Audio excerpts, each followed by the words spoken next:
చేస్తూనే ఉన్నారు. అది అది చాలా గ్రేట్ సార్. పాఠాలు చెప్పడం వేరు, దాన్ని రన్ చేయడం వేరు. ఇన్స్టిట్యూషన్ ని మీరు ఇంతగా ఇన్స్పైర్ చేసి రన్ చేస్తున్నారు. Great sir, great efforts. So మీ ఎఫర్ట్స్ కైనా కనీసం వాళ్ళు అయితే మేడం ఖచ్చితంగా నాకైతే ఒక డెఫినెట్ గా కాన్ఫిడెన్స్ అవ్వాలి ఉంది. అని నా కోరిక.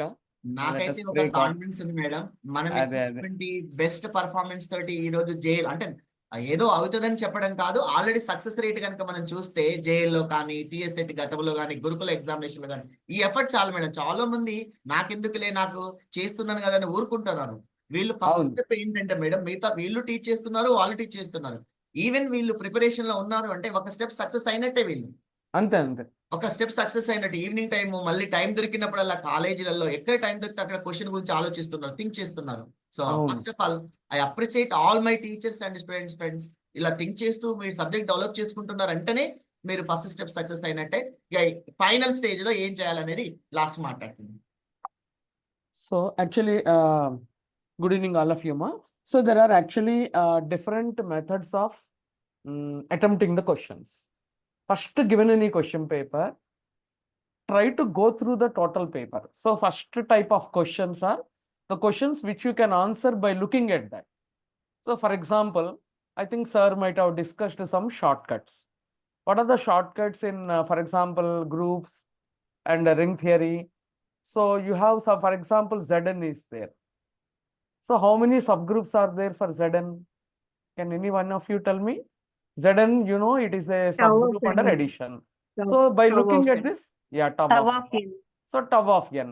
How to calculate tau of n? You know, is it not? So this can be written as n p1 to the power of k1 into p2 power k2 and so on up to pr power kr.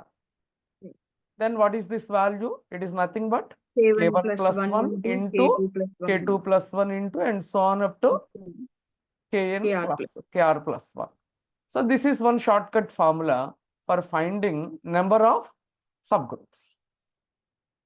Because Zn is an abelian group, how many subgroups? You can calculate only for an abelian group. Because Zn under plus n, you know, it is a, that is an abelian group. So how many subgroups is given by tau n? Similarly, so you may find such questions, that is by looking at them, you may be able to answer. So how many ideals exist? So by looking at them, you will be able to answer. So number of ideals equal to number of subgroups equal to tau n. For a ring, you will have two operations, plus n into n. For this also, number of ideals and number of, because every ideal is a subgroup, every subring is also a subgroup. So number of subrings is equal to number of subgroups is equal to number of ideals is equal to, what is the formula is tau n. So sometimes, luckily, we'll be able to answer by looking at this. So how many subgroups are there? Simply look at this suffix and write tau n. And similarly, how many subrings are there? Because ring means two operations should be there. You'll be able to answer. Is it not? Then how many, that is, a field has how many ideals? So number of ideals for a field are, చెప్పగలుగుతారా ఎవరైనా? Number of ideals. Two, ma'am. Ideals are good. For Trivial. field is 2. 0 and itself. So 0 and itself. So how many ideals will be there for R? Number of ideals for R, number of ideals for Q, number of ideals for C. 2. These are all fields. And ZP, Yes, ma'am. where P is a prime, then only it is going to be a field. So Zn plus n into n is not always a field. Only when the suffix is prime, then you can say definitely. In all these cases, how many ideals means directly you can say number of ideals is equal to 2. So like this, first you find at the face of it some questions which you can answer directly. So given any question paper, scan it from top to bottom, go through all the questions. So at the face of it, whatever you can answer, you just keep on answering. If it is time taking, then you can come back in the next round. So otherwise what happens is, you may think one by one you will go, but towards end, what happens is time will be completed and only last 10 minutes will be left, then you will finding many questions which are at the back which you can answer just at the glance. So first go through the question paper. At the face of it, when direct questions are appearing like this, you keep on answering first at the face of it. Like చూడంగానే answer చేయగలిగిన అన్ని చేసుకుంటూ వెళ్ళిపోండి. ఎక్కువ time spend చేయొద్దు, 1 minute but ఒక half minute చూడంగానే answer చేయగలిగినవన్నీ చేసుకుంటూ వెళ్ళిపోండి. First total question paper scan చేశాక మీకు ఒక ఐడియా వస్తుంది ఎక్కడెక్కడ ఏమేమి ఉన్నాయని. Then have a second round. Then at the second phase of it, whatever you can answer, then you select them and then you start answering the questions. Okay, then there is another way of answering. Sometimes questions will not be direct. So కొన్ని questions లో options ఎట్లా ఇస్తున్నారంటే, ఏదో ఒక text book లో ఒక పెద్ద question ఉంటుంది, షో దట్ ప్రూవ్ దట్, అది ఇక్కడ స్టేట్మెంట్ కింద ఏబిసిడి ఆప్షన్ లో ఇస్తున్నారు. అది మీరు అటెంప్ట్ చేస్తే it takes easily SA type question అది. సో దాన్ని మీరు ఇక్కడ ఇవ్వచ్చు, ఎక్కడైనా ఇస్తే మీరు దాన్ని ఆన్సర్ చేయలేరు. Don't attempt, you go for elimination of the options. So elimination of the options is another way of answering. So ఏవి నాట్ ట్రూనో దాన్ని ఫస్ట్ ఎలిమినేట్ చేసేయండి, then whatever remains is that is true. So then time will not be wasted for proving this. జనరల్గా ఒక question ఇస్తారు, అది ఎలా ఉంటుందంటే టెంప్ట్ అవుతారు మీరు, ఇది చేస్తే బాగుంటుందని. దాన్ని చెయ్యొద్దు, ఎందుకంటే లెంగ్దీ అది. ఆ లెంగ్దీ క్వశ్చన్ అని తెలిసినప్పుడు try to go for eliminating option. So ఏవైతే రాంగ్ వాటిని ఎలిమినేట్ చేసేస్తే మిగిలేదే కరెక్ట్. ఈ కరెక్ట్ది మీకు ఎస్ఏ టైప్ క్వశ్చన్ లాగా ఉంటుంది. So don't ever try to attempt that option. So try to eliminate.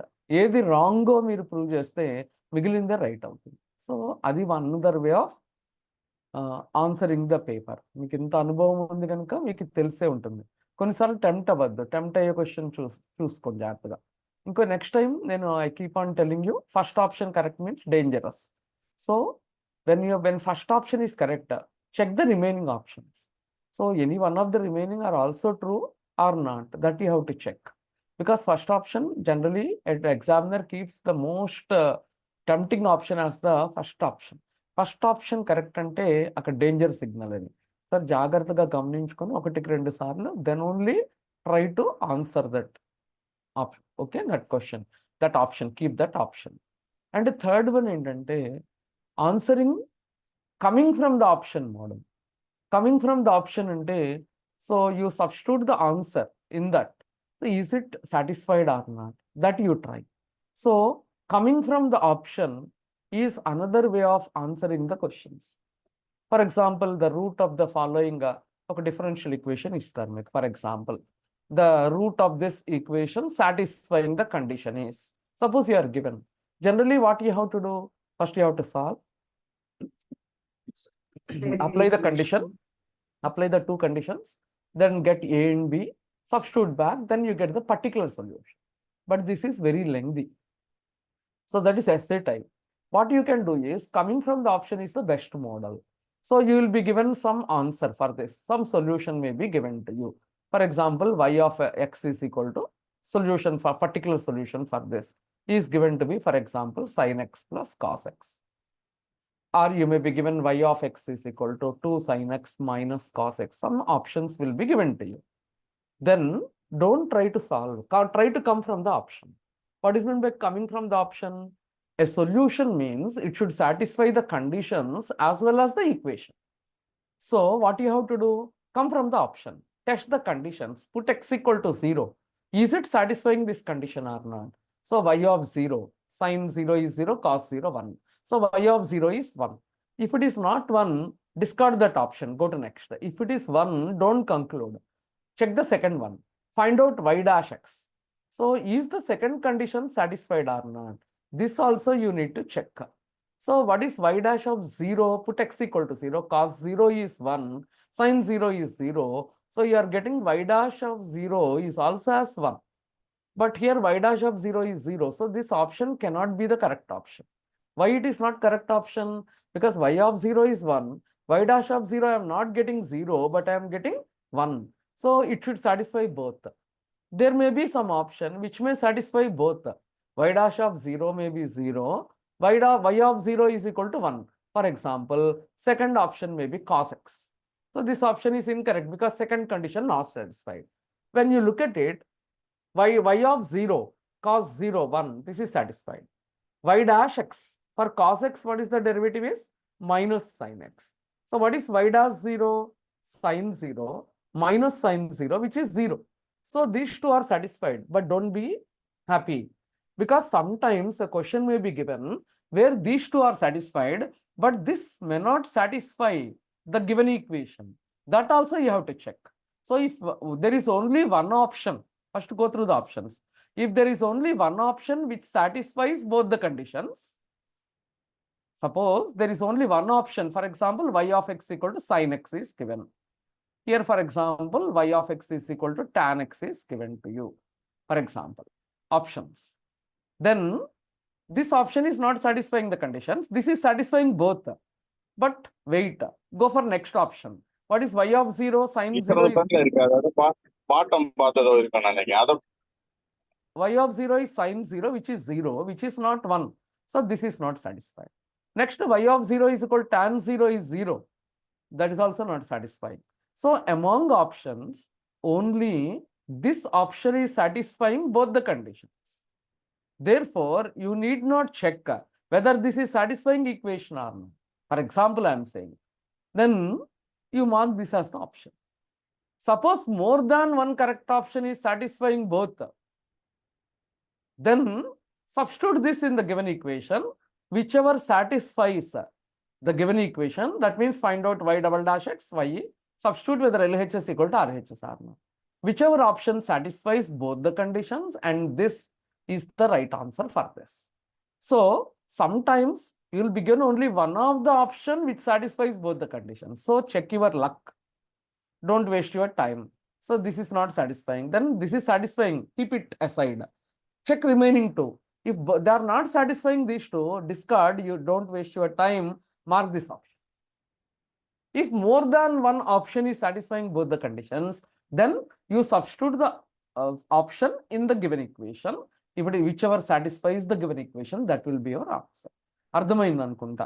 So కొన్నిసార్లు ఏమవుతుందంటే ఓన్లీ వన్ ఆప్షనే కండిషన్ని సాటిస్ఫై చేస్తుంది. అప్పుడు దాన్ని you can mark as the correct option. Suppose ఒకటి కన్నా ఎక్కువ ఆప్షన్స్ ఈ కండిషన్స్ని సాటిస్ఫై చేస్తే అప్పుడు మాత్రమే సబ్స్టిట్యూట్ చేయండి. ఇందులో వైని సబ్స్టిట్యూట్ చేసి ఏది సాటిస్ఫై చేస్తే ఈ ఈక్వేషన్ని అదే మీ ఆన్సర్ అవుతుంది. సో దీన్ని this coming from the option model. ఇక్కడ ఏంటి, ఎలిమినేటింగ్ ద ఆప్షన్స్. ఏది రాంగో మీకు చూడంగానే తెలుస్తుంది కొన్నిసార్లు. సో అవి ఎలిమినేట్ చేసేస్తే మిగిలిందే కరెక్ట్ ఆప్షన్. ఇక్కడ which coming from the option అంటే ఏ ఆప్షన్ ఈ కండిషన్స్ని సాటిస్ఫై చేస్తుంది దాన్ని టెస్ట్ చేసుకుని then you go for this. Okay, so sometimes దాన్ని పర్టికులర్ సొల్యూషన్ అంటాము, గ్రీన్స్ ఫంక్షన్ అని కూడా అంటుంటారు దాన్ని. సో అదొకటి, that is another way of doing it. Another care you have to take is, first option correct అన్నప్పుడు జనరల్గా మీరు మిగిలిన ఆప్షన్ని చూడకుండా పెట్టేస్తారు. బయటకు వచ్చాక అన్ని కరెక్ట్ అనిపిస్తుంది. సో అందుకోసం be careful. First option correct అనగానే మార్క్ చేయకండి. ఒకటికి 2 సార్లు కిందవి చూడండి, అవి కూడా కరెక్ట్గా అనిపిస్తున్నాయా. ఎందుకంటే ఆన్సర్స్ చాలా క్లోజ్గా ఉంటాయి మీకు. సో ప్రతి బిట్ ఇంపార్టెంట్ మీకు. 1 bit makes a lot of difference. నాది 1 మార్క్లో పోయింది చెప్తూ ఉంటారు కదా స్టూడెంట్స్, ఒక్క బిట్లో పోయింది మేడం అని మళ్ళీ రిపీట్ చేయాల్సి వస్తుంది. ఇదేంటంటే వైకుంఠపాడి లాగా అయిపోయింది మీకు ఇది. మళ్ళీ మొదలు ఎగ్జామ్, మళ్ళీ నెక్స్ట్ సెట్. ఒక్క మార్క్లో 99 దగ్గర ఉన్నారు, నెక్స్ట్ జంప్ అవ్వాలి. అక్కడ ఏమవుతుంది, 98కి 100కి మధ్యలో 99 పెద్ద పాము కూడా ఉంటుంది, అది మింగేస్తుంది మేము. సో మళ్ళీ ఫస్ట్ నుంచి అటెంప్ట్. సో ఇది కొంచెం జాగ్రత్తగా ఉండాలి మీరు ఆప్షన్స్ కనుక పెట్టేటప్పుడు. చాలా జాగ్రత్తగా ఉండాలి. ప్రతి బిట్ కూడా ఇంపార్టెంట్, ఏది నెగ్లెక్ట్ చేయొద్దు. ఓకే, సో లాస్ట్ మినిట్లో కంగారు పడి కొత్త టాపిక్స్ నేర్చుకోవద్దు. ఆల్రెడీ సార్ టెస్టులు పెట్టారు. 1-2 సార్లు ప్రీవియస్ పేపర్స్ సార్ పెట్టినవన్నీ ఒకసారి చూసుకోండి, మీకు టైం ఉంది కదా ఇప్పుడు. సో ఇవాళ కూర్చుని మొత్తం సార్ పెట్టిన ఎగ్జామ్స్లో బిట్స్ మొత్తం చూసుకోండి ఒకసారి. ఆన్సర్ కీ కూడా ఉంది మీ దగ్గర. సో ఒకసారి you just go through all the papers, whatever sir has conducted. Sir has collected the questions from the previous papers. So exactly దిగకపోవచ్చు, but similar model you may get. And this last minute that revision may help you. Some bits, so you may get as it is. That may help you. And if possible, go through the class which we have done earlier. Like classes, we have matrices, revision classes, records ఉన్నాయి కదా. మీకు ఏమైనా వీలైతే time ఉంటే last మినిట్లో చూడండి ఒక్కసారి మీకు టైం ఉంటే. Okay, don't waste your time, but try to go through it. Next నేను కొన్ని క్వశ్చన్స్ చేద్దాం అనుకుంటున్నాను సార్, చేయమంటారా? లాస్ట్ మినిట్ నేను కొన్ని అమ్మా sir, shall I do some questions? Okay. Just one or two, not more, because I did not teach you complex analysis. I'm having some feeling that this may help you. Some questions. And we have under this Leibniz, I don't know whether I have done this question or not. Did I do this question earlier? This one? ఇట్లాంటి questions అడుగుతారు. ఇది అసలు ఎక్కడ Model you explained, ma'am. explained? I have explained. Did I explain earlier? Not the same problem, but Okay, but similar model. So when you look at this question, when you look at it, f of 1 by 4 we want. So how to get f of 1 by 4? First we have to get f of t. How to get f of t? We have to get rid of this integral. I hope you are able to see the question. Is the question clear? Are you able to see the question? Yes. 0 to sin square x, f of t dt 3 by 4 x. X belongs to 0 to pi by 2. Then the value of f of 1 by 4 is. When you look at this question, f of 1 by 4 you want means, first you should know what is f of t. How to get f of t? You have to get rid of this integral. How to get rid of this integral? What is the opposite of integration is differentiation. Then I told you many times, this is what is called Leibniz rule. So here you are having a function of x in the limit. Limits are not constant. And so limits are not constants here. Just a minute, ma. 1 minute.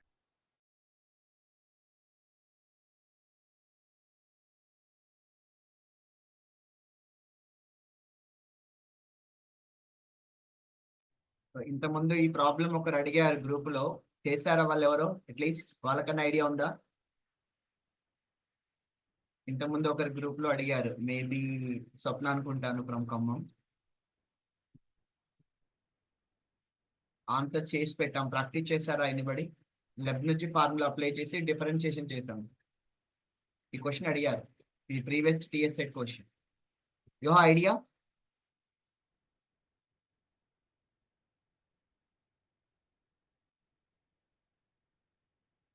So Leibniz formula apply చేస్తామండి. Limits variables ఉన్నప్పుడు function లో t value substitute చేయాలి, ఆ limit differentiate చేయడం. ఏమైతే చెప్పగలండి ఎవరైనా? సరిత, ఎవరైనా? అమూల్య, సరిత, రవి, భాగ్యమ్మ, ఏమైందమ్మా? F of Yeah, F sorry for of that. sin square Sorry x for the into 2. interruption. yes. Sorry for the interruption. Ma. Yeah. Sorry, this is the one. So here we have to differentiate. If you have to differentiate with respect to which variable other than what is present here. So here t is there, there are two variables. So you have to differentiate with respect to, if it is with respect to t, differentiate with respect to x. If it is with respect to x, differentiate with respect to t. Opposite you have to do. Then if they are constants, then d by dx you can take inside. But this is, if you differentiate, this is nothing but sin square x into f of t dt is equal to, this is d by dx 3 by 4 x. 3 by 4 into d by dx x is 1. So this is 3 by 4. Right side is 3 by 4 because d by dx of x is 1. Now d by dx you cannot take inside directly because they are not constants. What is the formula? Recall the formula. D by dx upper limit. Definitely you are getting one question. D by dx upper limit into replace F t by of upper sin. limit.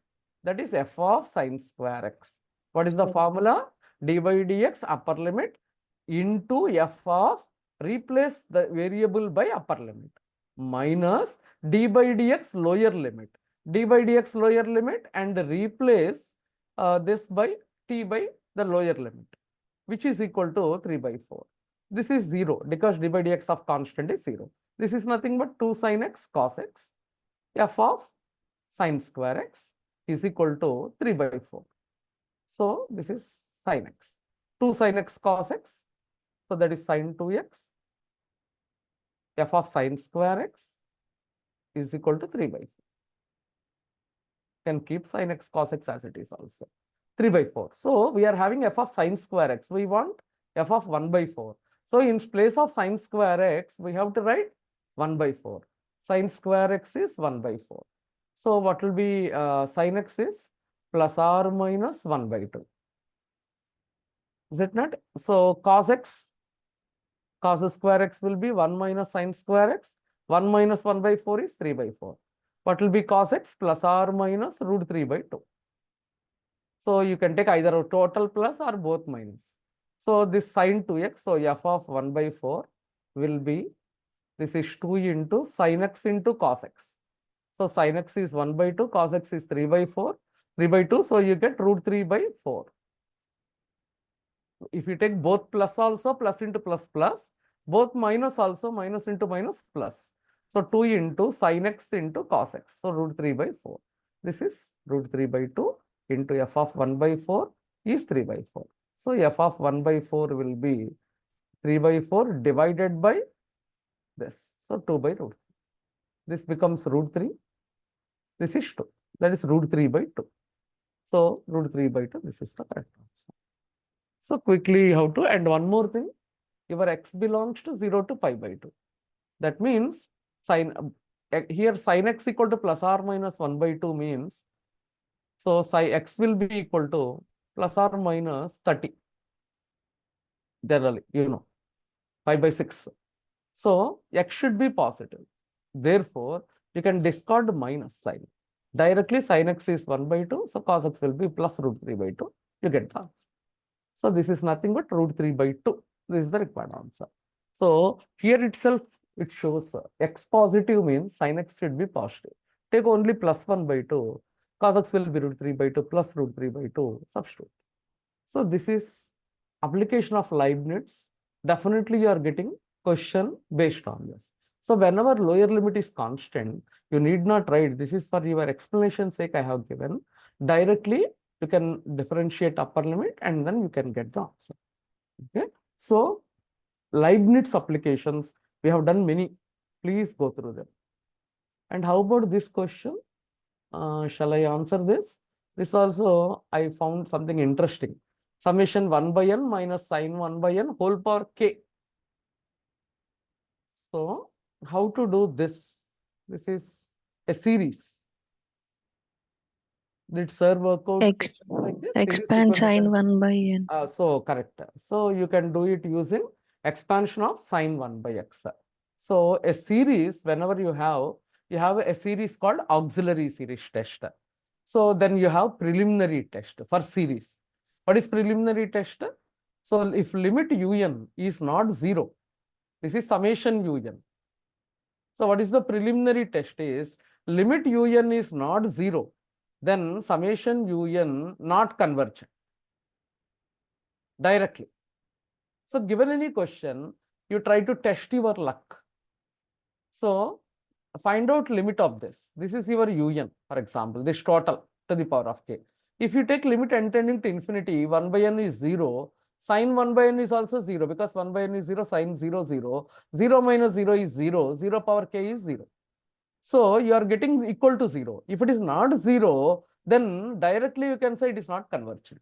For example, generally what students will do is sequence and series means directly they jump to ratios test or to limit comparison test or to D'Alembert's ratio test or nth root test, something like that. Okay. So here don't jump directly. Some questions in your exam will be given from the basic concept of this test called necessary condition test. This is the necessary condition. What is the necessary condition? If limit un is, if summation un converges, then limit un is 0. This is what is called preliminary test. So negatively we are using, this is P implies Q. P implies Q means negation Q implies negation P. Negation Q means if limit un is not 0, then summation un is not convergent. So this is the contrapositive statement of this that we are going to use here. So this has given rise to the necessary condition test, has given rise to a test which is called preliminary test. What is preliminary test is find out limit un. This is only for series I am saying, not for sequence. So if it is for series, limit un is not 0, then it is not convergent. So apply elimination process. So whichever is satisfying this, if there is only one option, then you can mark. If more than one correct option, more than one option gives 0, then go for your ratio test or D'Alembert's limit comparison test or Cauchy-Centru test, auxiliary series test, geometric series test, whatever Cauchy's integral test, whatever you are having, you apply them only when preliminary condition is satisfied. If preliminary itself fails among the options, you see any one of the option is having equal to 0. If it is not equal to 0, not convergent, so you eliminate. If there is only one option having 0, mark that. More than one option, then go for next test. So preliminary test, this is how we try to test. So for example, here preliminary test is satisfied. So here we want to find out for what values of k this is convergent. That is the question that is given. So sometimes this preliminary test helps you. For example, summation cos 1 by n. I want to know, is it convergent or not? Summation cos 1 by n. Is it convergent? I want to know. Is summation cos 1 by n convergent?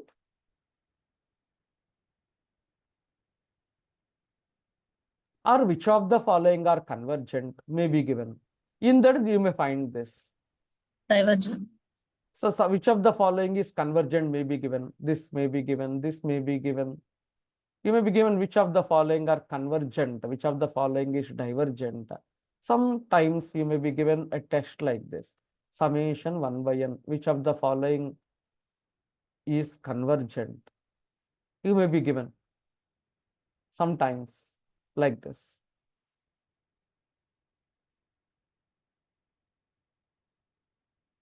Sin 1 by n, 1 by n square, for example. Okay, suppose for example you are given which of the following is convergent. Suppose you are given. Then what you will do?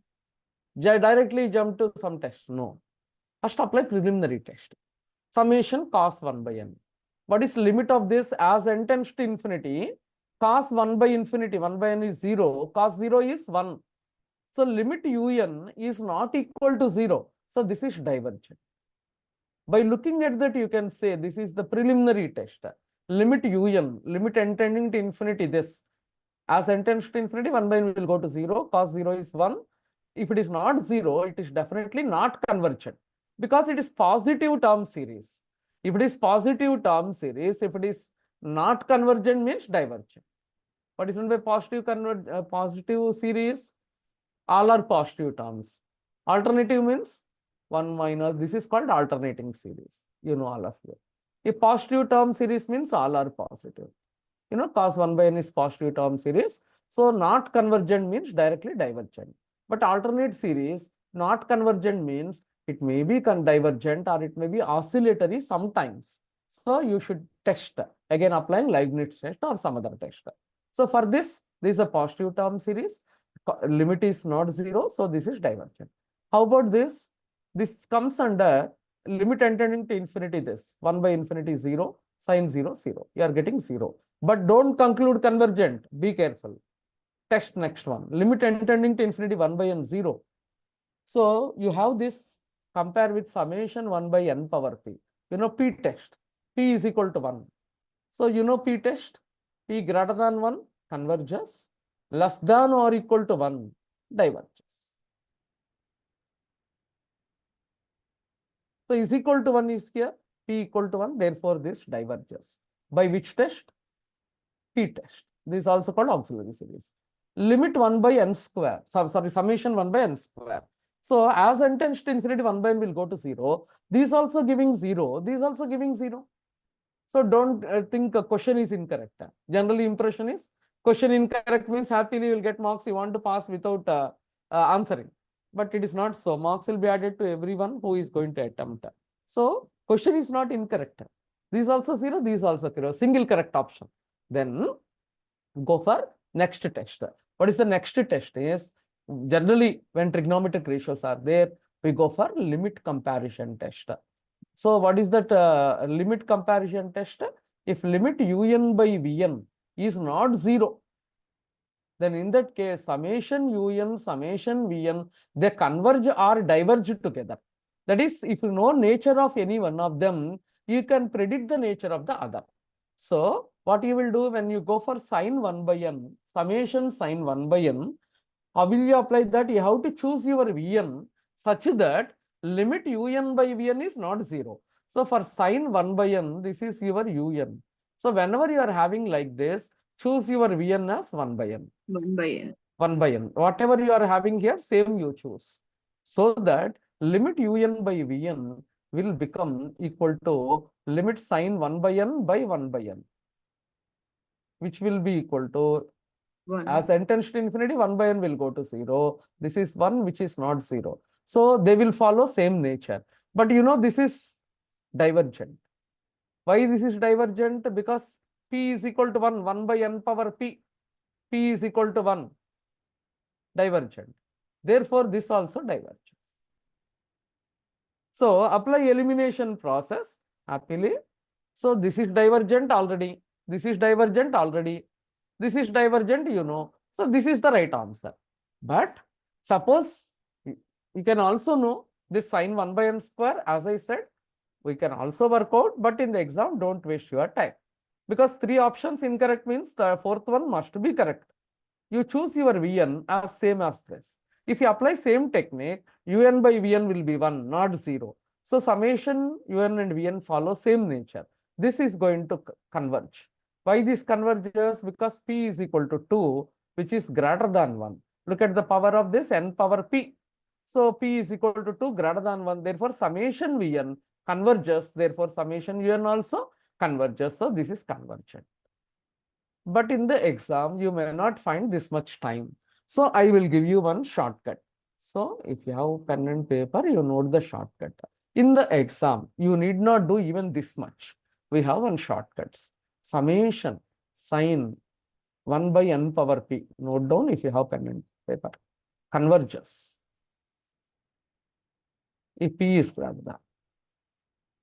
Diverges. If p is less than or equal to 1. This helps you as a test. So that by looking at that, you will be able to say.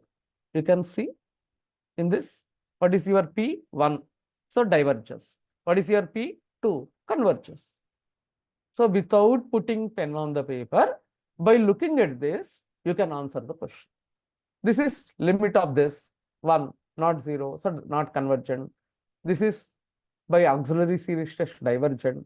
Here this power is 1, so diverges. Power is 2, converges. Simple test. This is helpful for sin and tan. So note this shortcut. It may help you. If you already know, okay. Otherwise, please note this. This shortcut helps you sometimes in working out the questions. These 2 shortcuts works for sin as well as for tan. Most of the time they follow the same nature, because sin theta by theta 1, limit theta going to 0. Tan theta by theta is also 1, limit theta going to 0. So both of them, for both of them, you can apply this. For example, you are given summation tan 1 by root n, convergent or divergent. Without putting pen on the paper, you can answer. What is your p equal to 1 by 2? 1 by 2 is less than 1, therefore divergent. Suppose you are having in this summation tan 1 by n root n. N root n means n power 1, n power 1 by 2. 1 plus 1 by 2 is 3 by 2. N power 3 by 2. P is equal to 3 by 2, greater than 1. Therefore, converges. So sometimes this shortcut may help you in working out some questions by looking at them. So cos of 1 by n power p is always divergent only. Whatever may be your p is always divergent. Because cos 0 is always 1 here. P, that is 1 by n square, 1 by n cube. That is p is positive. When p is positive, then in that case, automatically, whatever it may be, it always converges. Even if it is 0 also, cos 1, it will not can p positive, then automatically diverges. Okay, ma? So next one, when you look at some questions outside, because you have learned the shortcut, examiner may give another part. You have another shortcut also. You must be knowing this. sine 1 by n power p. I don't know whether sir has taught all this or not. Just it may help some of you. 1 by n power q sine 1 by n power p. Earlier we had only 1 by n power p. Then how to do it? So what we have to do generally is we multiply and divide by 1 by n power p. Generally, the origin of this shortcut 1 by n power p by 1 by n power p into 1 by n power. N power q is already there. This is 1 already. This is p plus q. This is convergent only when p plus q is greater than 1, diverges if p plus q is less than or equal to 1. This is the general methodology. Because this we choose it as our Vn. So the idea behind this is if you are given like this, add the powers. P plus q converges if p plus q is greater than 1. Diverges if p plus q is less than or equal to 1. You try to note this again. 1 by n power q tan 1 by n power p. For this also same shortcut works. For example, in your exam, you are given 1 by root n sine 1 by n. Is it convergent or not? Suppose this question is given. If it is only sine 1 by n, diverges because p equal to 1. But outside 1 by root n is there. So your q is 1 by 2, the power, p is 1, inside power, n power. Add them. P plus q is 3 by 2, which is greater than 1. Therefore, automatically this is going to be convergent. You can apply this technique for sine as well as for tan. So without putting pen on the paper, sometimes you'll be able to answer this question. Okay. So now come back to, so note these shortcuts. They may help you sometimes. But in spite of knowing this, you are given a question here, which you will not be able to answer. Applying this. In the shortcut step, it work out. In the workout, you are not having into. You are given minus. So how to answer? Let us see. With minus sign, whenever you are having minus plus here, minus particularly when you are having, I'll try to answer here. Summation 1 by n minus sign 1 by n whole power q. So try to expand. So this is nothing but 1 by n minus sine 1 by n means 1 by n minus 1 by n cube by 3 factorial plus 1 by n power 5 by 5 factorial and so on. Is it not? Un is equal to 1 by n cancels, 1 by n cube into 1 by 3 factorial minus 1 by n power 5, 1 by 5 factorial, alternatively plus minus. Then can take this out, 1 by n cube out. So 1 by 3 factorial minus 1 by n square, 1 by 5 factorial and so on. This we will take it as our Vn. But whole power k is there. Whole power k is there. So take whole power k.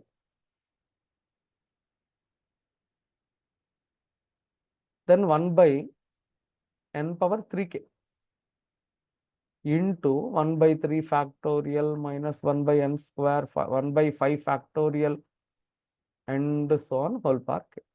Don't bother about this. As n tends to infinity, this will be 1 by 3 factorial. So you take this as your Vn.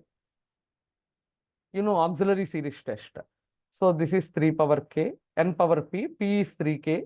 You know that this is convergent when p is greater than 1, divergent when p is less than or equal to 1. So converges when p is greater than. So that means k should be greater than 1 by 3. Greater than, not less than. 1 by n power 3k.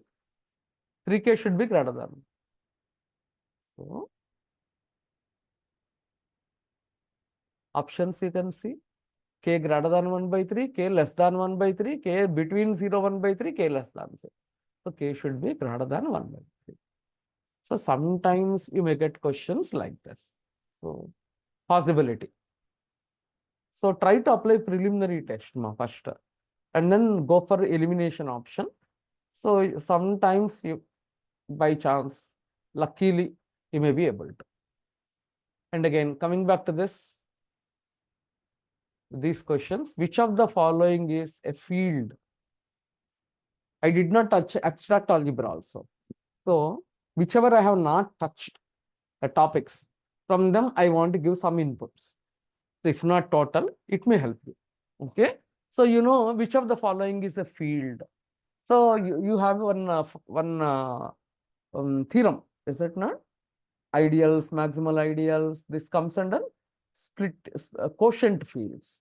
So polynomial rings, in that you have this concept. So I think you know this. Yeah, box X divided by this P of X. This is a field if and only if P of X is irreducible. Definitely you are getting again questions from reducibility, irreducibility. When is it said to be irreducible?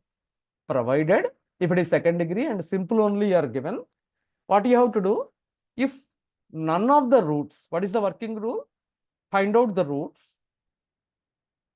Actual procedure is different, but I am doing in the examination point of view. Find the roots.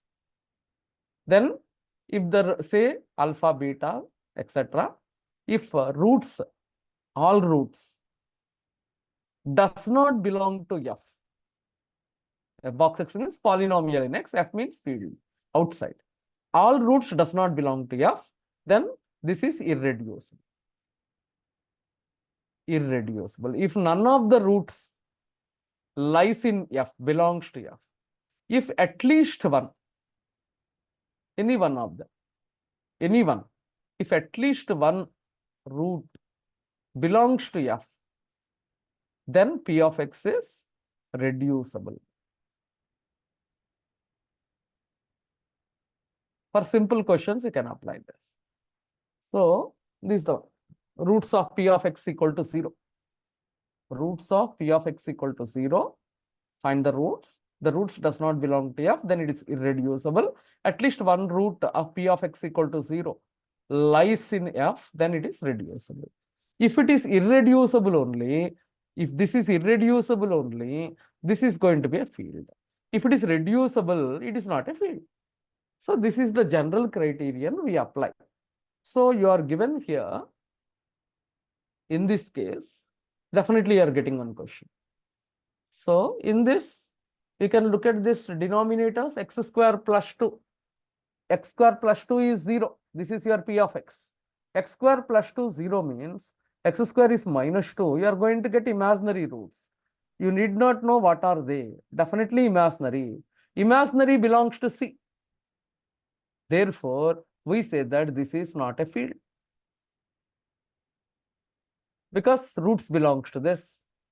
Then go elimination option you do, but it is not possible. X power 4 plus 4 equal to 0. This you cannot solve it. This is x power 4 equal to minus 4.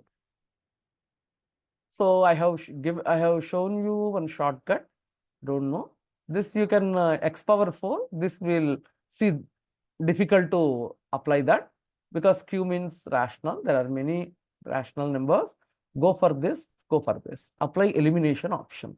What is Z5 means? This is for infinite things. If it is finite, Z5 is finite. What is Z5? It is a finite field. What are the roots? 0, 1, 2, 3, 4. These are the elements. Finite. If it is finite, you cannot solve this like we do for infinite. So two procedures. So if this F is infinite, find the roots and check, as I said. If it is finite, then try to come from the option. Substitute this in this.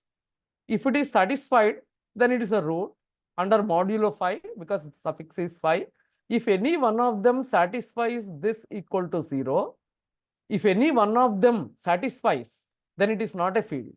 If none of them satisfies, under modulo 5, addition modulo 5, multiplication modulo 5, then it is not a field. So let us see. If none of them satisfies, it is field. If any one of them satisfies, it is not a field. Put z x equal to 0. 0, 0, 4. It is not 0. So 0 is not a 0 for root for this. Put z equal to 1. 1 plus 3, 4. 4 plus 4, 8. 8 under modulo 5 is 3, which is not 0. Next, substitute 2. 2 square is 4. 3 into 2, 6. 6 plus 4, 10. 10 plus 4, 14. 14 under modulo 5. That is nothing but 2, which is not 0. Again, substitute 3. 3 square is 9. 9 plus 9, 18. 18 plus 4, 22. 22 under modulo 5 is not 0. Next, 4. 4 square, 16. 16 plus 4, 20. 20 plus 12. 3 4s are 12, 32, which is also not there in set 5. So this is a field. Because none of them satisfies this equation under modulo 5. There are two things. Some students want to apply here itself, or you can do the calculation and then apply modulo towards side. Two methods are there. 3 3s are 9. 9 modulo 5. 9 when you divide by 5, remainder is 4. 9 when you divide by 5, remainder is 4. 4 plus 4 plus 4, 12. 12 under modulo 5 is 2. You can do like that. Because it is MCQ, nobody knows how you are doing. You calculate the total and then divide by 5. In your SEM exam, if you are teaching for your students, you will have to do individually and then apply. But yours is MCQ. Therefore, you apply totally, replace x by 3 totally, and then check whether it is 0 or not. Okay. So this is a field because none of them are satisfying. So you need not check remaining because single correct option. This is the right option. If it is more than one correct option, then only you have to check the remaining. Okay. So similarly here also, you can check 5 if it is satisfying or not. So like this, if it is a finite field, come from this set to the option, come from the option, that is substitution, trial and error. But if it is infinite, directly solve it. Check whether it is there in C or not. So if none of them are there in C, then in that case, it is a field. If at least one of them are there in C, then it is not a field. Okay. So you do questions seeing whether F is infinite or finite. Emma, any doubts in this? You have done, I have seen in the WhatsApp some questions. Just I am trying to revise. Because tomorrow exam is there. So sometimes this may strike again. Vector spaces elaborately we have done. But just I want to see by looking at this. What is the dimension of this one?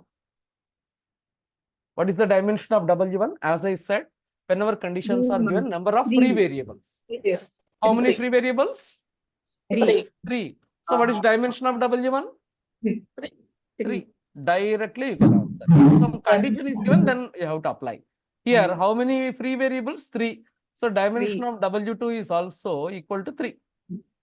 But dimension of W1 plus W2, we don't have a direct method. So what you have to do? What is your observation? Sum of these two is 0.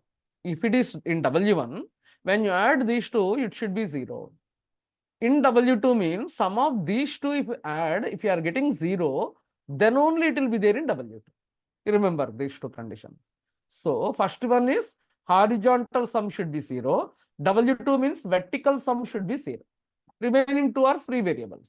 So in order to find out dimension of W1 plus W2, we don't have a direct methodology. So we have a formula called dimension formula. So dimension of W1 plus dimension of W2 minus dimension of the intersection. So here we know dimension of W1, dimension of W2, but we have to get for intersection. So what is intersection is which satisfies in condition in W1 as well as condition in W2. So I will take this as PQRS such that what is the requirement for this to be in W1 is sum of these two should be 0. P plus Q should be 0. For this to be in W2, condition is vertical sum should be 0. That's observation. So what is the intersection this one? It is nothing but set of all PQRS such that Q is equal to minus P, R is equal to minus. That is common. Substitute here. Then this will be Q is equal to minus P, R is also equal to minus P, and then yes. such that P and S are free variables. How many free variables? Only 2. So what is the dimension of intersection? Dimension of intersection is nothing but equal to 2. This is how you have to predict. That means how to take the element which satisfies the condition in first one as well as in the second one. So first one means sum of horizontally 0. W2 means vertical 0. No substitute in this. This we got it as 3. This is 3. This is 2. So 6 minus 2 is 4. This is how you have to work out the questions. Okay, we have done elaborately earlier. I am very confident matrices, linear algebra, elaborately we have done. And you are very much confident. 3 somebody has kept. 4 should be the answer. This is not. Okay, please be careful. Okay, now here we are having vertically sum is 0. Here what is the sum? Horizontal sum should be, that is P plus Q should be 0. Here these two sum should be 0. Both should be satisfied. So I did not take X, Y, Z, A, B, C, D. I took P, Q, R, S. Applied both the conditions. Here these variables are dummy variables. Dummy means you can use any variables in them. Condition is important rather than names. Form is important than the name. Next, just some shortcuts I would like to discuss. Coming back to this one interesting question I found. Whose real part is given? Just Next second. yeah. Analytic function whose real part is. So here also above. Above also, which of the following is analytic? So which of the following is analytic? How will you check whether it is analytic or not? We go for Cauchy-Riemann equation. So here coming from the option is the best option. So here which of the one of the following is analytic means apply Cauchy-Riemann. Actually this is analytic. Mod z square is x square plus y square. Mod z means root x square plus y square. Mod z square is x square plus y square. So 2xy, x square minus y square. Then this is nothing but your u. This is nothing but your v. Check Cauchy-Riemann. So whenever you are having a function like this is automatically analytic. Analytic means no singular point. Like this also you can. One method is applying Cauchy-Riemann, but 3 are there, which is lengthy. So what you will do? Apply your previous method, your experience. You know that analytic means no singular points. That means function should be well defined everywhere. Here this function is well defined everywhere for all z. So you know cos hyperbolic z, sin hyperbolic z, they are all everywhere continuous functions. Sin z, cos z, everywhere analytic functions. So automatically this is analytic. F dash z, sin hyperbolic z. So this is analytic. Some functions cos z, sin z, e power z, whenever you find directly you mark it.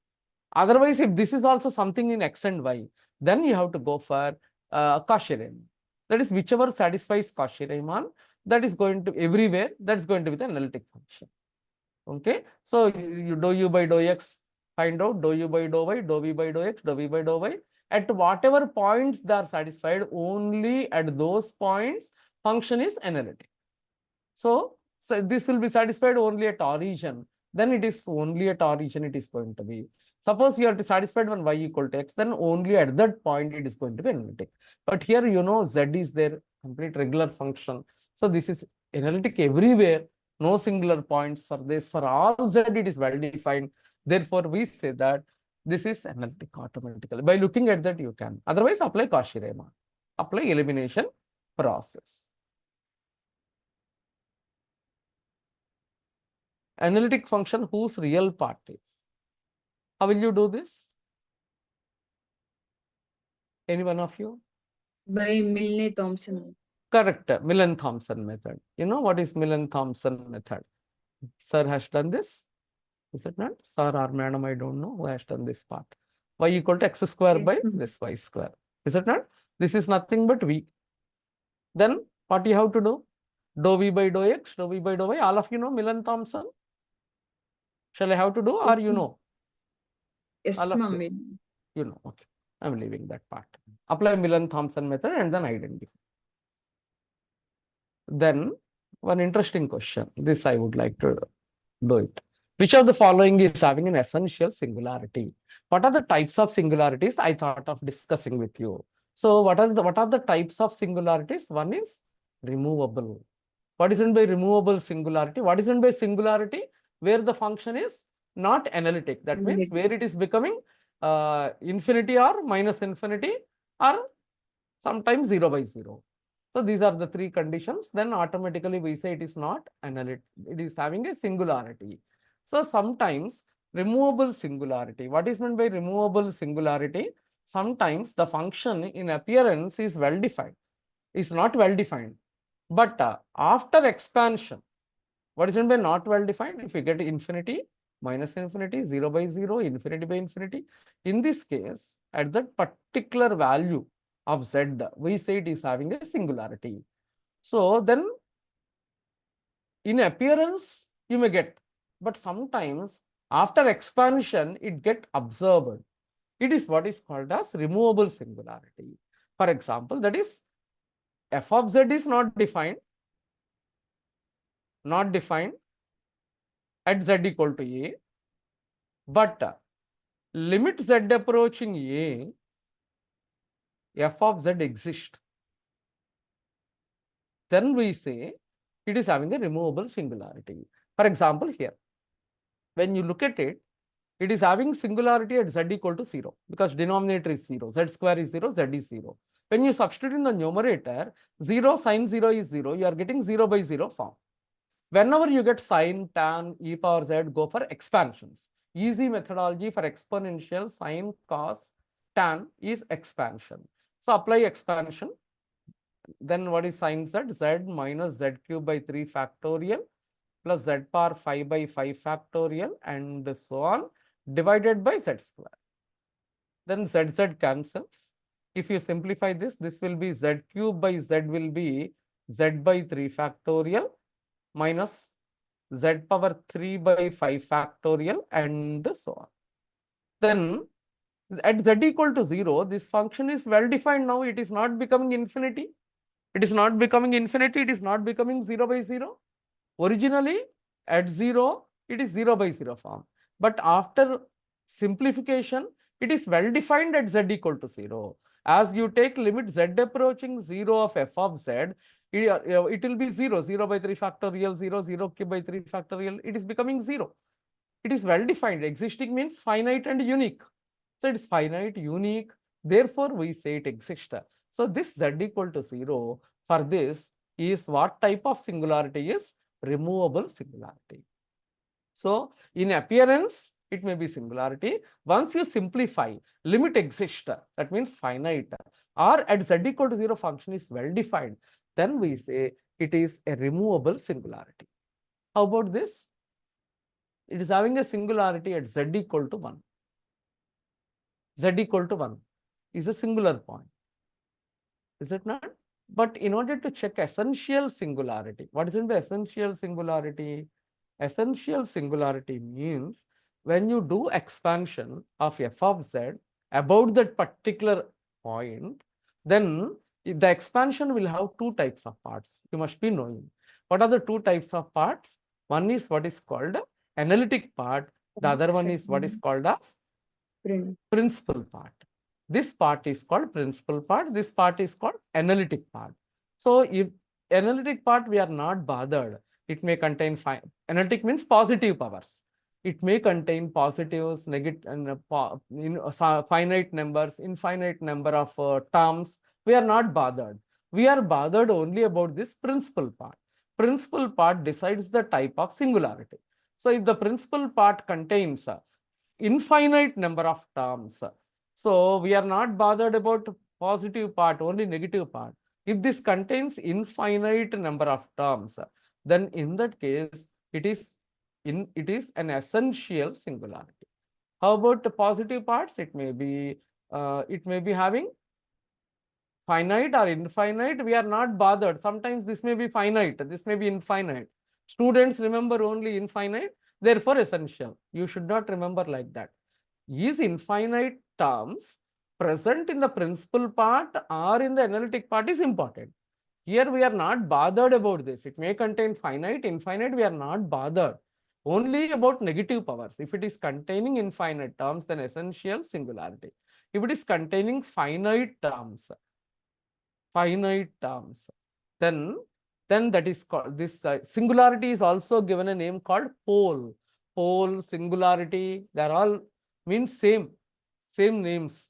Okay, then one more, analytic function, then regular function means same again. Halomorphic function, Holomorphic. all the three means the same. Now in this, if it contains finite number of terms, then you have to look at the highest power, bm z minus a whole power m. Look at this. If it is having finite negative powers, then in that case, the highest power in the denominator, don't take it to numerator and say which is highest. In the denominator, the highest power term will give you the order of the pole. We say z equal to a is a pole of order m.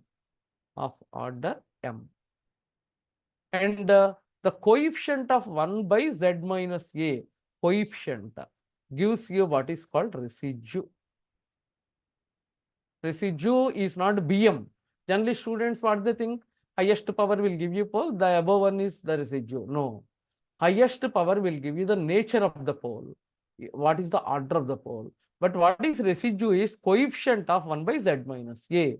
b1 will be always the residue. If this 1 by z minus a is not present, that means residue is 0. Don't compromise and say next highest is the residue. No. So residue will be 0 if 1 by z minus a is not there. So this will give you nature of the pole. This will give you the required residue for this, coefficient of 1 by z minus a. And if this contains infinite and so on, then it is essential singularity. And this contains sometimes only one term, that too the power is 1. Only one term. Don't remember only one term. Some students are thinking one term means if this is square also, sometimes only this is there. Then also they are concluding it is a simple pole. No, not only one term, the power should be 1. Then we say z equal to a is a pole. It is also called simple pole, or it is also called pole of order 1. And this b1 is what is called as the residue. Coefficient of 1 by z minus a is the residue for this. Okay. So coming back to this, these are the types of singularities. Now come back to this. Here, expansion. These two will try to, because z equal to 0 is, here z equal to 1, we'll first complete z equal to 0. So z equal to 0 is a singular point. So expand e power 1 by z. E power 1 by z, what is the expansion? 1 minus 1 by z plus 1, so 1 plus 1 by z, 1 plus 1 by z square by 2 factorial, and so on. When you take 1 by z inside, you get 1 by z square, 1 by z cube, 1 by z power 4 by 2 factorial, and so on. And so on is there. Therefore, z equal to 0 is an essential singularity. And what is the residue? Residue is nothing but coefficient of 1 by z. 1 by z not there, so 0. 0. Okay, so this is how we try to identify. So we already got the answer, so we don't go for the next. Sometimes you'll be given the region. Here you are not given. Which of the following is an essential singularity? So this is the one, essential singularity. So region not mentioned, this also not mentioned. Okay, then there are different methodologies for finding residue. Sometimes this may help you. So finding the residue, sometimes it may help you. First type of finding the residue is, first given anything, what you have to do? Check whether the singularity is inside or outside. How to check whether singularity is inside or outside? If it is circle, we'll substitute here in place of z. If it is less than radius, inside, greater than right side, outside, equal to 1 on this one. Okay. How to find out residues? You know procedure for finding residues. What are the procedures for finding residue? First one is if it is simple pole. If it is simple pole, what is meant by simple pole? If z equal to a is a singularity and z minus a into f of z is not 0, then we call z equal to a as a simple pole. One methodology of simple pole is expand. As I said, expand, look at the principal part. But sometimes expansion is not so easy. For example, you may be given like this, a question like this. Is it a simple pole? Which of these is simple pole? Sometimes it will be given. Then in that case, it is difficult to identify which is simple pole. In that case, there is one shortcut not given in any text. So I want to discuss that. So whenever it is given like this, you cannot do Lorentz expansion and check which is simple pole. What we do is find out the singularities. After finding the singularities, z equal to minus 1, z equal to 2, singularities. Substitute this in the numerator. So if you substitute in the numerator, if the numerator is not 0, important is it is not 0, then the power of this will give you the order of the pole. What is the power of this is 1. Therefore, z equal to minus 1 is simple pole. One way is expansion. Expansion is only for trigonometric exponential, it helps. If it is a polynomial, the shortcut works. Find the singular points. If the power, when you substitute this in the numerator, if it is not 0, whatever is the order you are having, that will become the nature of the pole. For example, z equal to 2 is there. If you substitute here, 2 square is 4, 4 plus 1, 5, not 0. What is the power of this? 2. Therefore, z equal to 2 is a pole of order 2. If it is 0, you cannot do this. If it is becoming 0, then it is this shortcut will not work.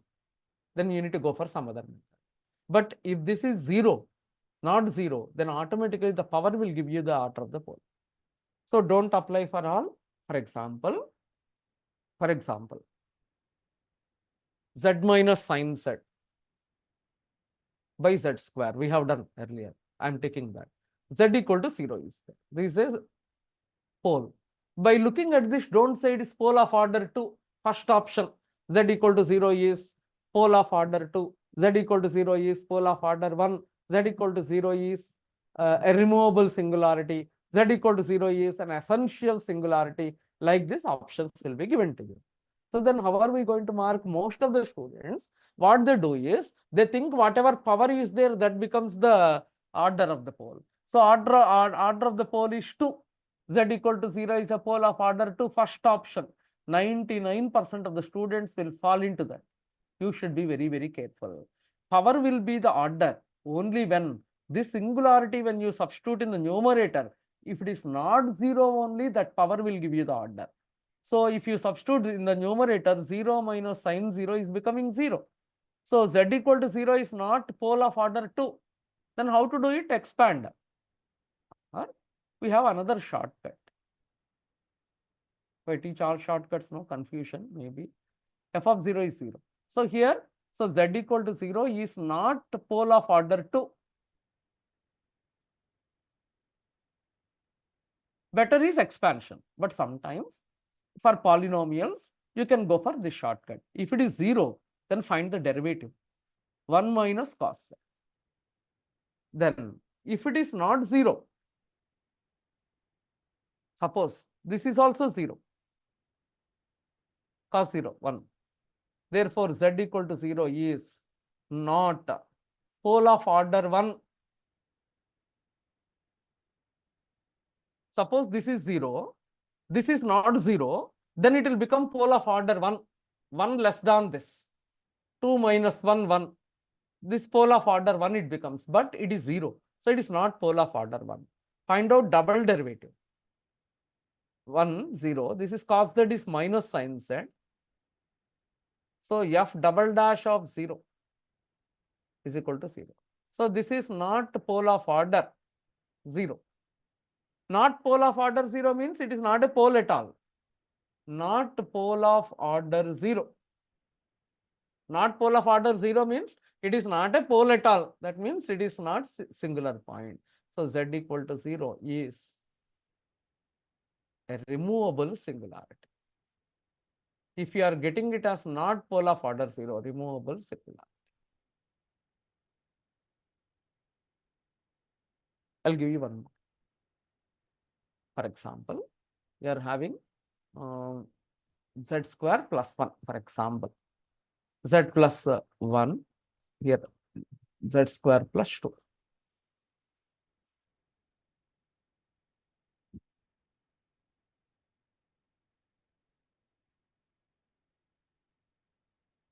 Z plus I. Then I want to know what is the nature of this pole. What is the nature of this pole? So, how will we find out? Z square equal to, I did not take correct example. Z plus 1 by, for example, I want to get 0 in the numerator. So, this is some polynomial I will take. Z minus 1 by Z square minus Z square minus 2, for example, into Z square minus 3Z plus, for example. Okay. Now, what will you get here? I did not take exact example. Sometimes numerator may become 0. That's what I want to show you. So, let us see. I'll take another problem, not this one. I'll show you clearly. 1 minus cos z divided by z. Let us say divided by z square. If I take, then is z equal to 0 pole of order 2? I want to know. So z equal to 0 is a singularity. If you substitute z equal to 0 in the numerator, you are getting 1 minus cos 0, 1, which is 0. So z equal to 0 is not a pole of order 2. Then, if I take derivative for this, what will happen? 1 minus cos z derivative is 1 derivative 0, cos z is sin z. So it is becoming sin z. Then in that case, sin 0 is also 0. Therefore, z equal to 0 is not a pole of order 1. Then again, if you differentiate sin z, differentiating sin z, you are getting it as cos z. Then f double dash 0 is cos 0, which is 1. Therefore, z equal to 0 is a pole, is a singularity, is a pole. What is the order of the pole? That will come to know. It is a pole. That means it is a singular point. Why it is singular point? You can see here. Here it is 2. 1 minus z square by 2 factorial. 1 minus z square by 2 factorial. Z power 4 by 4 factorial, and so on. So 1 minus 1 0. This is z square by 2 factorial minus z power 4 by 4 factorial into 1 by z square. So you are getting f of z as 1 by 2 factorial, z square by 4 factorial. Limit is existing. Z equal to 0 is not a singular point at all. Therefore, we say that z equal to 0 is a removable singularity for this. Okay, if you are getting 0, then it is not a pole of order 2. Then it is not a pole of order 2. 0, not a pole of order 1. So the power will give you the order of the pole only when you substitute in the denominator. If you are getting it as not 0, then only the power will give you the order of the pole. For example, we are having z plus 1 by z minus 2 whole power 100 into z plus 3. For example, I want to know what is the order of the pole 2 and minus 3. Then in this case, when you look at it, z equal to 2 is a pole, z equal to minus 3 is a pole. Pole means singularity. When you substitute in the numerator, 2 plus 1 is 3, not 0. Therefore, whatever power that is there, that will give you the order of the pole. Therefore, Z equal to 2 is a pole of order. 2 is pole of order 100. Power will give you this because numerator is not becoming 0. Similarly, if you substitute -3 plus 1 is not 0. Therefore, Z equal to -3 is a pole of order 2. What is the power? 2. What is the advantage of this? If the power is 1, it is simple pole. For example, Z minus 5. Then if you substitute Z equal to 5, 5 plus 1, 6, not 0. Therefore, we say Z equal to 5 is a pole of order 1. It is called simple pole. Question is, if you know the nature, how will you know the nature? Generally, Lorentz series will give you the nature. But without Lorentz series, you can know the nature and order of the pole using this model. You will know only the order, but we want residue. What is residue? Two models. One is if you expand, coefficient of 1 by Z minus A will give you the residue. But if you apply this technique, you cannot get residue directly. Then how to find residue?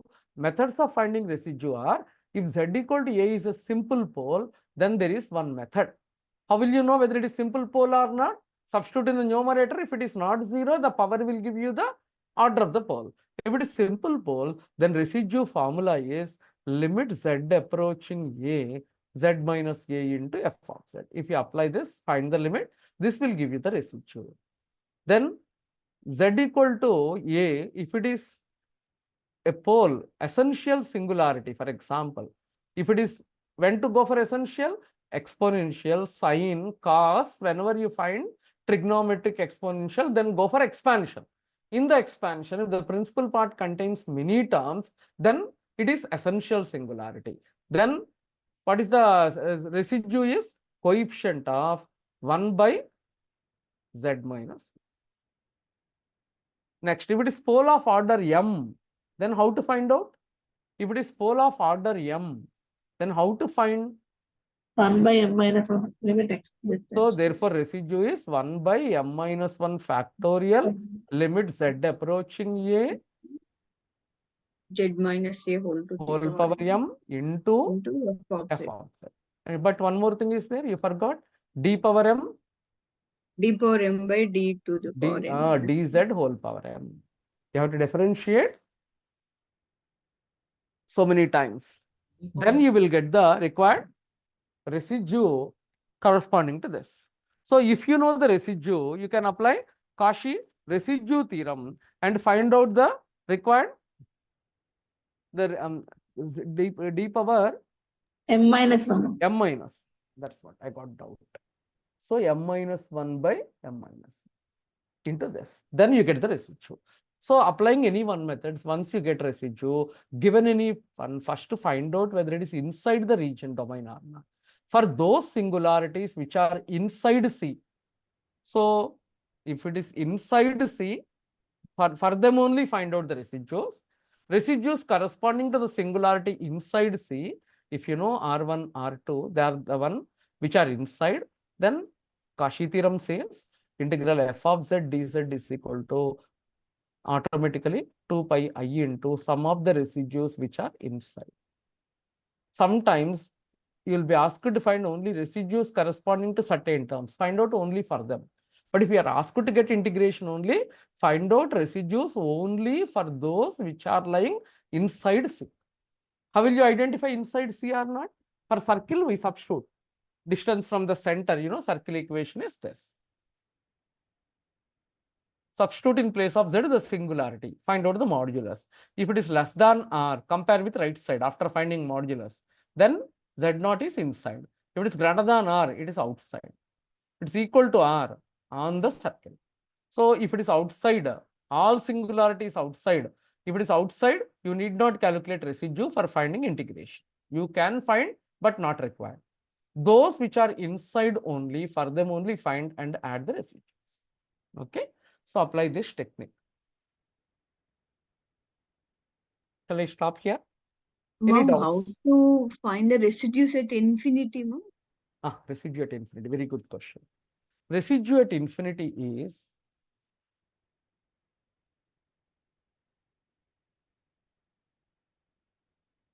minus coefficient of 1 by W. What is W is 1 by Z. W is 1 by Z minus coefficient of 1 by W, where W is 1 by Z. For example, can you give me any question? Find the residue at infinity of, for example, Z square. Find residue at Z equal to infinity of Z, f of Z equal to Z. F of Z is equal to Z minus Z square, some polynomial. Okay, let us see how to find out residue at infinity is at you know, Z equal to 0 is not a singular point. This is analytic at all finite points, but f of infinity is infinity. At Z equal to infinity, function is becoming infinity. If it is infinity, then we call it a singular point. So here it is analytic at every finite point, but at Z equal to infinity, you are getting infinity. So Z equal to infinity is a singularity. Generally, we don't find out infinite singularities, but when you are asked to find residue at infinity only, we follow this. It is not having finite singularities, but it is having infinite singularity. For this also, infinity minus infinity square is here, it is indeterminate. So I will take Z square, for example. Z square. This at Z equal to infinity, this is becoming a singular point. I can add Z, of course. I can add Z. So, or I can take only Z square. F of Z equal to Z cube.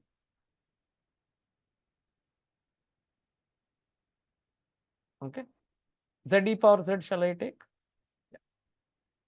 So at Z equal to infinity, this is becoming infinity. This is becoming infinity. Infinity square plus infinity. Infinity plus infinity is infinity. Infinity into e power infinity is infinity. For all these three, Z equal to infinity is a singularity. I want to know what is the residue. Generally, how to find residue at Z equal to A? Z equal to A residue is coefficient of 1 by Z minus A. Formula. Generally, this is at finite point, but here we are having infinite. Then how to find that? This is the question, Sarita, I think. So let us see what we will do in that. Try to have Lorentz series about W about Z equal to 0. Lorentz expansion about W equal to 0. So replace wherever Z is there by 1 by W. So f of Z will be equal to 1 by W. Z equal to 1 by W. Here also, this is the expansion. I will call it some GW, some function. This is the expansion, Lorentz series expansion. Only principal part is there. What is analytic part? 0. Only principal part. This is a Lorentz expansion because plus 0, 0, 0 I can write. This is a Lorentz expansion in W. Then what is residue is, what is the nature of the pole is, what is the nature of the pole? W equal to 0 is a simple pole. Why simple pole? Because the principal part is containing only one term, the power is 1, so it is a simple pole. Therefore, Z equal to infinity, whatever is the nature of W equal to 0, same will be the nature for Z equal to infinity. W equal to 0 means Z equal to infinity because 1 by 0 is infinity. So Z equal to infinity is also a simple pole. What is the residue? Generally, residue means coefficient of 1 by Z. But here, residue is formula, very important. Residue at Z equal to infinity is minus coefficient of 1 by W. What is coefficient of 1 by W? 1. So minus 1 is the required residue. Generally, residue means plus coefficient of 1 by Z minus A if it is positive. If it is finite, sorry. If it is finite. If it is infinite, Z equal to infinity, then minus coefficient of 1 by W. In the expansion, this is an expansion, Lorentz series expansion for this function. I'll do for second one. F of Z equal to, for example, I'm having only Z square. I will take only Z square. I would like to show you where it is 0 also. So then F of Z is Z square. So Z equal to infinity is a singular point, because infinity square is infinity. I want to know what is the residue. So I should take W is equal to 1 by Z. 1 by infinity, 0. So Z equal to infinity means W equal to 0. What is Z means? 1 by W. Substitute here. So G of W is equal to F of 1 by W is equal to 1 by W square. This is a Lorentz expansion. The principal part is containing only one term. 1 by W not there. So W equal to 0 is a pole of order. What is the power? 2. The power of this will give you order, which implies Z equal to infinity is also pole of order 2. Then what is the residue? So residue is nothing but minus coefficient of 1 by W. Is there 1 by W in this? 1 by W not there. So that means residue is 0. So residue at Z equal to infinity is equal to minus coefficient of 1 by W. There is no 1 by W in this. So minus 0, which is 0. This is the required one. Next, I'm having ZD power set. Third one. Z equal to infinity is a singular point. Infinity, e power infinity is infinity. So Z equal to infinity is singular point. So I want to find out W is equal to 1 by Z, 1 by infinity, which is 0. So what is F of W? W means 1 by Z. Z means 1 by W. So 1 by W, e to the power of 1 by W. So 1 by W. What is e power 1 by W expansion? What is e power Z expansion? E power Z is 1 plus x plus 1 plus Z square by 2 factorial. This is e power Z. Instead of Z, we are having 1 by W. So 1 plus 1 by W plus 1 by W square by 2 factorial, and so on. This is 1 by W square, 1 by W cube. This is some G of W, you can say.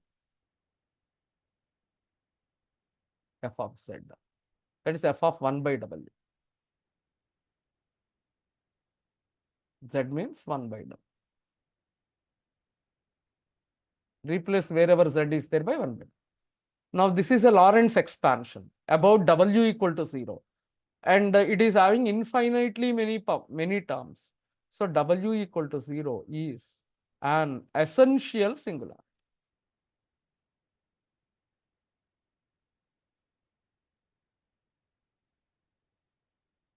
Therefore, Z is equal to infinity is also an essential singularity.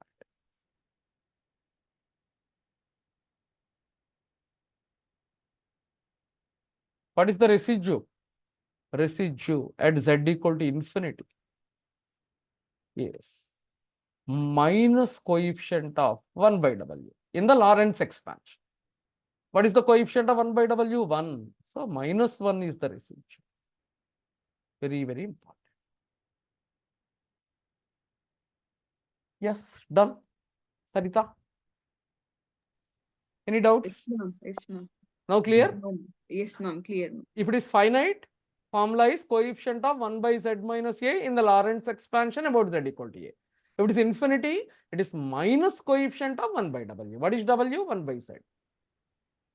Clear? Yes, ma'am. It is not there in a Majority of the textbooks. Hardly you Definitely. find one or two somewhere points, but not questions. Yes, Not ma'am. not even questions are there in any text. Directly you are getting in the entrance.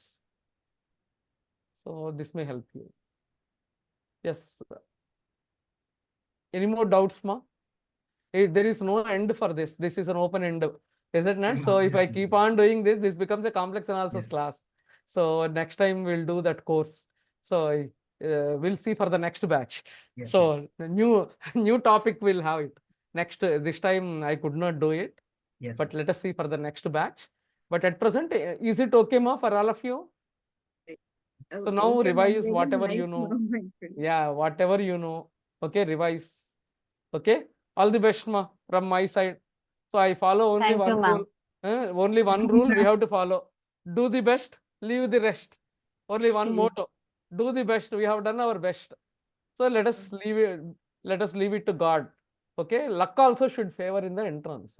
In the entrance, not only knowledge, because those who have cleared, even myself and sir or whosoever they may be, we are not 100%, really speaking, because knowledge is like forest. So we know only how to cross the forest. We have crossed the forest. It does not mean we know nook and corners of everything in the forest. Cross చేయడం ఒకటే వచ్చు మాకు. ఆ cross చేయడం చిన్న torch పెట్టుకుంటే forest cross చేయొచ్చు. అందుకని ఫారెస్ట్ మొత్తం లైటింగ్ చేశాక నేను క్రాస్ చేస్తా అంటే అది అయ్యే పని కాదు. సో నాలెడ్జ్ అనేది ఒక పెద్ద అరణ్యం లాంటిది. దాన్ని క్రాస్ చేయాలంటే ఒక చిన్న టార్చ్ చాలు. మనం అడుగేసే దగ్గర లైట్ ఉంటే చాలు. ఆ లైటే మన కోచింగ్. సో చిన్న టార్చ్ లాంటి కోచింగ్తో మనం వెళ్తున్నాం క్రాస్ చేయడానికని మన ప్రయత్నం. సో ఆ టార్చ్లో అడుగేసుకుంటూ మీరంతా నడిచారు. సో మేమేంటంటే let us pray God now. So paper కూడా it depends on the paper. Sometimes paper will be very easy, sometimes paper will be very tough. So it depends on our luck. 1% we have to believe. So let us pray God. Okay, so he knows our efforts. Okay, all the best, ma. Thank you so much. Thank you, madam. Right. Thank you, madam. Thank you, ma'am. Thank you, Shall I sir. leave, madam, sir? for your patience and for your kind time. చాలా valuable information ఇచ్చారు ఈ రోజు కూడా. Last minute రేపే ఒక్కరోజే time ఉన్నప్పటికీ కూడా ఒక్కరోజు పిల్లలతో మాట్లాడదాము, వాళ్ళకు ఒక కాన్ఫిడెన్స్ లెవెల్ క్రియేట్ చేద్దామన్న ఉద్దేశంతో ఈ జూమ్ ఆన్లైన్ క్లాసు పెట్టడం జరిగింది. ఇది షేర్ తీసేయండి మేడం, ఒక 5 minutes మేము మాట్లాడుతాము. షేర్ తీసి. So once again good evening to all. నేను Good shall I evening, leave, sir? Okay madam, మీ అదే. Thank you madam. Thank you. Thank you so much. Next కొత్త టాపిక్ తోటి ఒక లాంగ్ టర్మ్ బ్యాచ్ స్టార్ట్ చేయబోతున్నాం మేడం. మనం ఆల్రెడీ ఒకటి బ్రోచర్ రిలీజ్ చేసాము 25th నుంచి అని. దాంట్లో మళ్ళీ మనం డీటెయిల్ గా చెప్తున్నాం madam. Okay, thank you. Thank you madam. Thank you so much. All the best, ma. ఒకసారి అందరికి మేడం చెప్పండి, థ్యాంక్స్ చెప్పండి. Thank Thank you, you. ma'am. Thank you, ma'am.